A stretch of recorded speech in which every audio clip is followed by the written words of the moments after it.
আমরা দাবি করেছি জুলাই সনদের আইনি ভিত্তি নিয়ে তার ভিত্তিতেই আগামী নির্বাচন হতে হবে।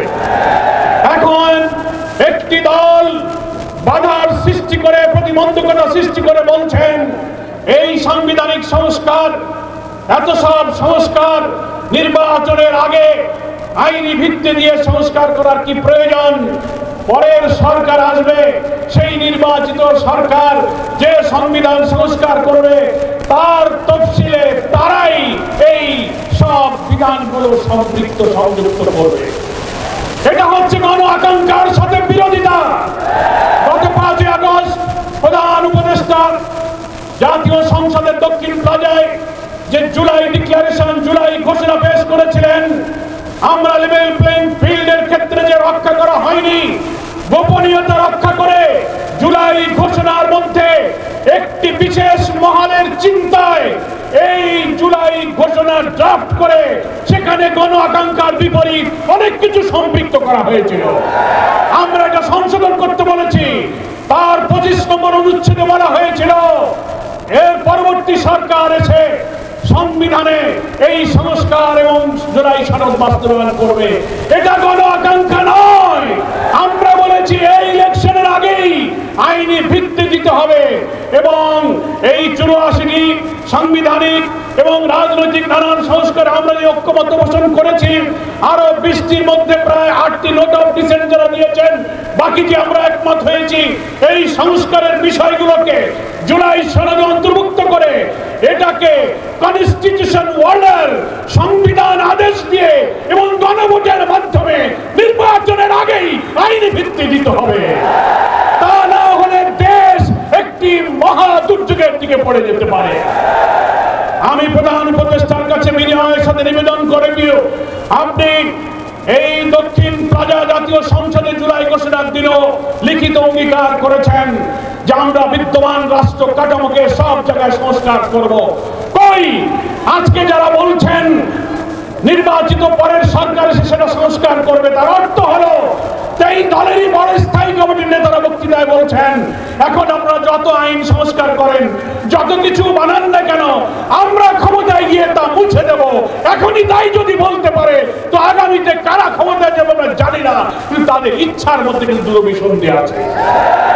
তাই এখন যেহেতু অন্তর্বর্তীকালীন একটি নির্দলীয় সরকার, এটাই হচ্ছে জুলাই সনদের একটা জাতীয় ভিত্তি, সাংবিধানিক ভিত্তি, আইনি ভিত্তি দেওয়ার সবচেয়ে উপযুক্ত নিরাপদ সময়।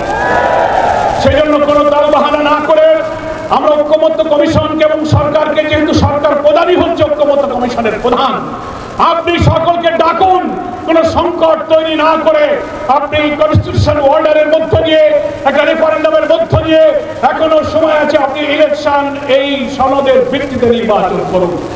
কেউ কেউ বলছেন না এটা করা যাবে না, অনেক সাংবিধানিক মেজর ইস্যুতে যে ভিন্ন মতগুলো রয়েছে, আমরা প্রস্তাবে ঐক্যমত্য কমিশনে বলেছেন প্রধানমন্ত্রী পরপর 2 বার ক্ষমতায় থাকতে পারবে না, জুডিশিয়ারিতে প্রধানমন্ত্রীর ইচ্ছায় নিয়োগ হবে না, সাংবিধানিক পদগুলোতে নিয়োগ হবে না, সেপারেট অ্যাপয়েন্টিং অথরিটি হবে। এই সংস্কার যদি এখন না হয়, প্রেসিডেন্ট প্রধানমন্ত্রীর ক্ষমতার ভারসাম্যগুলো ঠিক করার জন্য যত সংস্কার এত 2 বছর আমরা করলাম, তা যদি ইলেকশনের আগে না হয়, বিদ্যমান রাষ্ট্র কাঠামোতে যদি আবার নির্বাচন হয়, তাহলে এই কাঠামোতে আরেকটি ফ্যাসিবাদের জন্ম হবে। এই বিদ্যমান কাঠামোয় নির্বাচন হলে আরেকটি হাসিনার জন্ম হবে। বাংলার মানুষ আর ফ্যাসিবাদ জন্ম হতে দেবে না। সেই জন্য লেভেল প্লেইং ফিল্ড আপনারা মেনটেন করতে পারছেন না। জুলাই সনদের আইনে ভিত্তি দিন, কনস্টিটিউশন অর্ডার জারি করুন, গণভোট দিন, ফ্যাসিবাদের দোসরদের রাজনীতি অকার্যকর করে তাদের কার্যক্রম স্থগিত করুন এবং আপনারা নির্বাচনের পূর্বে প্রতিশ্রুতি দিয়েছিলেন ঘৃণ্য মানবতা বিরোধী অপরাধের অপরাধীদেরকে দৃশ্যমান বিচার এই নির্বাচনের আগেই জাতির সামনে দেখাতে হবে। এগুলোই হচ্ছে আপনার প্রতিশ্রুতি বাস্তবায়ন করতে হবে। আপনি জনগণের কাছে প্রতিশ্রুতিবদ্ধ আছেন। তাই দেশবাসীকে আজকে বলবো, অনেকে বলছেন যে আপনারা আলোচনায় আছেন, আবার কেন আন্দোলনে যাচ্ছেন? এটাই হচ্ছে কারণ।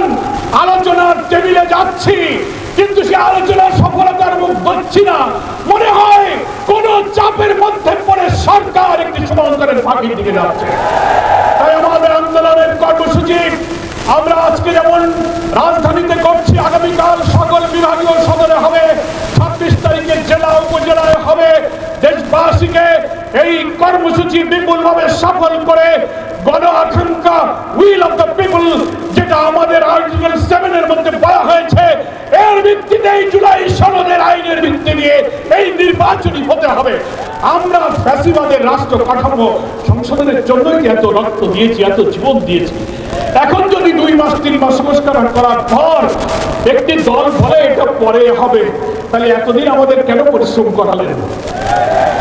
সেই জন্যই আমরা বলছি আমাদের আন্দোলন এটা রাজনীতির অংশ, it is the part of politics. আমাদের আন্দোলন জনগণের আকাঙ্ক্ষা তুলে ধরার জন্য, আমরা আলোচনার টেবিলে নিষ্পত্তি হওয়ার জন্য আশাবাদী, আমরা নিরাশ নই। দাবি পিয়ার মানতে হবে। 70% লোক সার্ভেতে বলেছে পিয়ারের পক্ষে। কমিশনে 31টি দলের 25টি দল পিয়ারের পক্ষে। আপনারা বলছেন পিয়ার খায় না, মাথায় দেয়। আপনারা বলছেন যে দেশের লোকেরা ভোট ইভিএম বোঝে না, তারা পিয়ারও বোঝে না। কোন রাজনৈতিক ব্যক্তিত্ব সম্পর্কে লেখা বলতে পারে না। আমরা চ্যালেঞ্জ দিচ্ছি, গণভোট দিন। পিয়ার পক্ষে আছে কি বিপক্ষে আছে? জনগণ যদি পিয়ার মানে তো আপনাদেরকেও মানতে হবে, আর জনগণ যদি বিপক্ষে যায় আমরা জামাত ইসলামী তা মেনে নেব। কিন্তু কেন আপনারা গণভোটকে ভয় পাচ্ছেন? ভয় পাচ্ছেন কেন? পিয়ারের মধ্য দিয়ে যদি সকলে অংশীদারিত্বের ভিত্তিতে বেশি শক্তি, কালো টাকা মুক্ত কোয়ালিটি পার্লামেন্ট হয়ে একটি সুন্দর সরকার গঠন হয়, তাহলে যারা কর্তৃত্ববাদী সরকার ব্রুট মেজরিটি নিয়ে আরেকটি ফ্যাসিবাদী হয়ে উঠতে পারবে না, তারাই পিয়ারকে ঠেকাতে চায়।